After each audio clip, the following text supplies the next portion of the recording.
Sarah needs psychological assessment.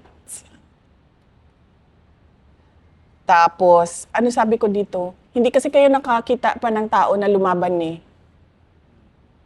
Yung, wala akong pakialam kung ikakasira ko. Basta tatayuan ko yung tama. Hindi pa sila nakakita ng ganun eh. Kasi napapansin ko dyan sa loob ng House of Representatives, lahat yan, areglo. Unang-una, tatakutin ka. Pag hindi ka natakot, bibilhin ka. O, hindi. Unang-una, bibilhin ka muna. Pag hindi ka nabili, tatakutin ka. Pag hindi ka natakot, kakasuhan ka. Ganyan yung trabaho or mga pangyayari between politicians. Eh, palibhasa kasi wala silang alam eh sa kung ano yung trabaho ng gobyerno kasi ang ginagawa lang nila dyan sa loob ng House of Representatives, manira ng pangalan.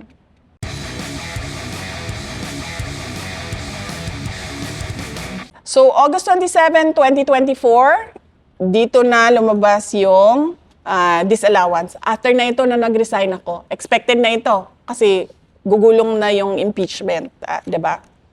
Tapos, September 1, 2024, merong member ng House of Representatives nagsabi na, uy, sinubukang isuppress or itago nung Office of the Vice President yung information sa confidential funds. Hindi namin sinusuppress. Nire-remind lang namin ang Commission on Audit na may batas dyan sa confidential funds. At hindi basta-bastang pinag-uusapan yan. Dahil buhay ng mga tao ang pinoprotektahan. Yun lang ang sinabi namin. Wala naman. VP, yun yung reason bakit kinontempt nila yung inyong Chief of Staff, ano? Yes, kinontempt nila si Attorney Lopez dahil doon sa pag-resign ni Gloria Mercado sa Department of Education na sinabi ko sa kanila, wala namang pagbabasihan nung sumunod na hearing, sinabi ko sa kanila, wala namang pagbabasihan yung pagpaparesign nyo kasi ang tumatanggap ng resignation ng undersecretary ng lahat ng ahensya ng gobyerno ay president. Kasi ang appointing authority ng lahat ng USEC ay president. At hindi alam yun ng mga members of the House of Representatives. Dahil nung sinabi ko yon, natulala silang lahat. So sabi ko nga, di ba? Sabi ko, di dapat ang kinontempt nyo si BBM kung kasi siya yung tumanggap ng Office of the President, yung tumanggap ng resignation eh. Hindi si Attorney Lopez. So, nakanganga silang lahat kasi hindi nila alam yon. Well, that goes to show kung anong klaseng mga members of the House of Representatives ang binoboto natin. Hindi nila alam kung sino ang mga appointing authority. Tapos, September 1 yon. Nung buong September at October, makikita mo na, eto na, yung mga words na ginagamit nila para ipalabas na may katiwalian. September 18, isang congressman nagsabi, misuse of confidential funds. October 17, where did the 15 million go? Yan na. House flags, safe houses. Tapos makikita mo na. Sarah needs psychological assessment. Tapos, ano sabi ko dito? Hindi kasi kayo nakakita pa ng tao na lumaban eh.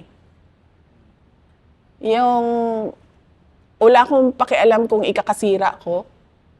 Basta tatayuan ko yung tama.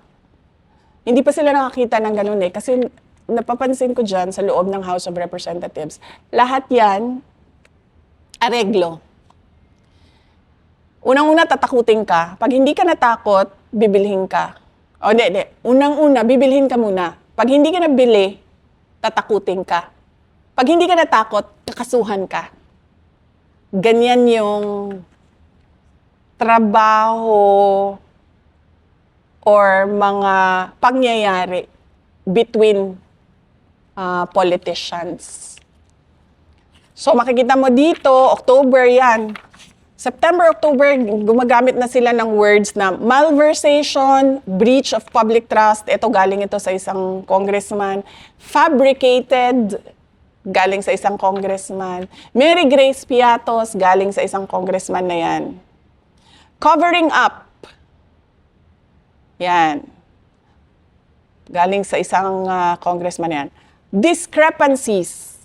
Galing na yan sa isang congressman. Kung napapansin mo, lahat galing sa members ng House of Representatives na gumagawa ng in aid of legislation kuno.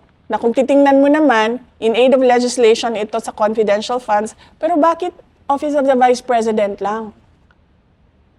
Bakit yung billion-billion na confidential funds ng Office of the President hindi tinitingnan? Yung AFP na confidential funds, yung DND, lahat ng merong confidential funds, bakit hindi pinapatawag? Bakit OVP lang? Kasi it's a fishing expedition for evidence na hindi nila makuha saan man. Kaya kailangan nila gamitin yung power noong Committee on Good Governance. So makikita mo, may mga words na sila, di ba? Nung pinatawag kayo doon, VP, sa Committee on Good Governance, yun yung hindi kayo sumumpa eh. Yung una. O, yan yung una eh, no? Hindi kayo sumumpa kasi nga resource person kayo. Oo. O, sabi ninyo na witness lang yung sumusumpa.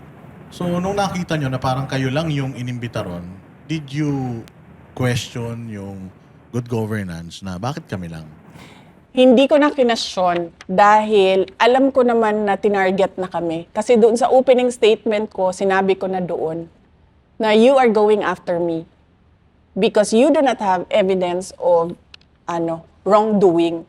Kaya binuksan niyo itong hearing na ito. Sinubukan nila doon sa budget hearing na hindi nila nakuha, diba?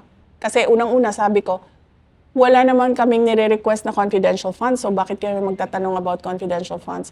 Pangalawa, hindi pwede pag-usapan ito dito. Diba? Ayaw kong magkaroon ng kaso. At ayaw ko ibulgar kung paano gumalaw ang law enforcement agencies at mga intelligence operations ng gobyerno. So, yun yung makikita nyo, September, October, November, dito na naglabasan. Malversation, breach of public trust, discrepancies. Ito na yung words leading to an impeachment. Kung makita nyo, biglang natigil yung kanilang House hearing, diba? Nakita nyo? Nung kinulong nila si Attorney Lopez, tapos na hospital si Attorney Lopez, tinawag nila si Gina Acosta. Nag-collapse, nag-unconscious si Gina Acosta. Pagkatapos nun, wala ng hearing. Dumiretso na sila doon sa paninira nila naman. Sabi ng PSA, ito walang mga birth records. Ganyan. Yan na yung kanila. Hindi mga totoong tao ito. Palibhasa kasi wala silang alam sa kung ano yung trabaho ng gobyerno. Kasi ang ginagawa lang nila dyan sa loob ng House of Representatives, manira ng pangalan. So, yon. Tapos, sumunod nun sa timeline, yung mga impeachment na. Yung nagkagulo, nagrumble nila na filing ng impeachment.